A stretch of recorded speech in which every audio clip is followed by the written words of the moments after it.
Living in a rural countryside isn't easy, but thanks to the internet and online companies like Amazon.com, living in rural areas no longer means retail isolation.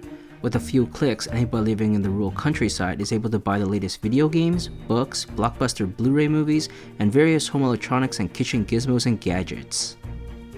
You can spend hours on Amazon.com browsing all the wares that Amazon has to offer, adding item after item to your virtual shopping cart, and when you're ready to pay, simply enter your address and credit card information, and your order will arrive at your rural doorsteps in a matter of days.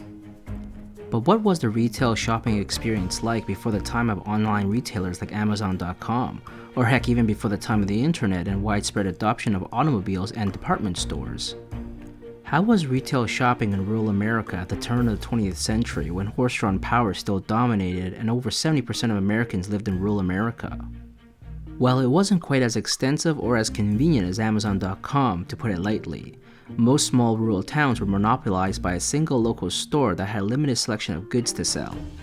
Still, given the fact that most rural households ate mostly foods they've grown themselves and wore clothes cut, stitched, and sewn by their own hands, going to the local retail store was quite the experience, an event that the whole family would take part in. Once at the local retail stores, rural shoppers had to be ever diligent with the goods they bought from the retail outlet. Manufactured goods are not held to high benchmarks, and retail shopkeepers could be scrupulous, as famed showman P.T. Barnum puts it. It was a dog-eat-dog, tit for tat. Our cottons were sold for wool, our wool and cotton for silk and linen. In fact, nearly everything was different from what it was represented. Each party expected to be cheated, if it was possible. The tricks of the trade were numerous. There were no money-back guarantees or refunds that we've all grown accustomed to. Because money was scarce in rural America, most rural families received money sporadically as they sold their surplus crops and other goods produced on their farms. Most goods sold by rural shopkeepers were sold on credit, with tabs settled monthly or perhaps even longer. But such credit services came at a price. Rural shoppers were routinely gouged and charged more for goods and services compared to urban shoppers, due in part to the lack of competition and monopolistic powers of rural shopkeepers. To be fair, rural shopkeepers had to charge a higher price for their goods because turnover was slow compared to urban retail stores, so markups had to be higher in order to survive. To sum it up, the retail shopping experience was quite bleak for rural Americans at the turn of the 20th century. Limited selections of dubious quality and high prices without the ability to comparison shop. However, that all came to an end with the advent of mail-order catalogs. Montgomery Ward offered their first mail-order catalog in 1872, and Sears Roebuck offered their first multi-hundred-page mail-order catalog in 1894. And with those mail-order catalogs, rural shoppers were freed from their local rural retailers. No longer would rural shoppers be held back by the minuscule selection of goods offered by their rural shops. Rural shoppers could now shop for elaborate hats, wigs, corsets, fur coats, bicycles, and banjos. In 1902, the Sears catalog was over 1,100 pages. Sears even sold prefabricated bungalow homes that Sears boasted could be assembled in as little as 352 carpenter hours. By around 1900, Sears was fulfilling 100,000 orders per day from across the country, many from rural families who could only obtain such lavish items through mail-order catalogs provided by companies like Sears. Adoption of mail-order catalogs was aided by legislation that was passed in 1893 by Georgian Congressman Thomas E. Watson, creating the Rural Free Delivery Service that delivered postal mail right to the doorsteps of rural households. Prior to the Rural Free Delivery Service, rural families had to travel to the post office that could be quite a distance away, or for wealthier rural families, they could pay for expensive private couriers for delivery to their doorsteps.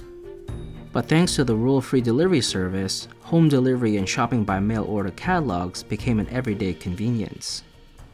Domestic parcel postal services by the U.S. Post Office became available in the United States in 1913, which slashed the delivery cost of the hefty 1,000-page plus tomes that was the Sears catalog, further aiding the accessibility of mail-order catalogs to rural shoppers. The Sears catalog was delivered to only 3.6% of American households by 1902, 15.2% in 1908, and by 1928, over a quarter of American households possessed the Sears catalog. Both Sears and Montgomery Ward chose Chicago as their headquarters, most likely because Chicago was one of the railroad hubs of America at the time, with railroad tracks crisscrossing the country, which enabled reliable and speedy delivery of goods purchased through their mail-order catalogs. It must have been overwhelming for rural shoppers to be exposed to the hip fashions, modern innovations, and time-saving gizmos and gadgets that was available for purchase through these mammoth mail-order catalogs. Life-changing modern inventions such as the radio, TVs, refrigerators, stoves, and washing machines. As American historian Daniel Borstein elegantly puts it, for the rural American, the change was crucial. Now he was lifted out of a narrow community of those he saw and knew and put in continual touch with a larger world of persons and events and things, read about but unheard and unseen. However, Americans' love affair with mail-order catalog was relatively short-lived due to the quick, widespread adoption of the automobile. These horseless carriages made interstate travel much easier, quicker, and accessible, and with these newfangled automobiles, the rural consumer was able to drive themselves to the next retail shopping innovation, the department store.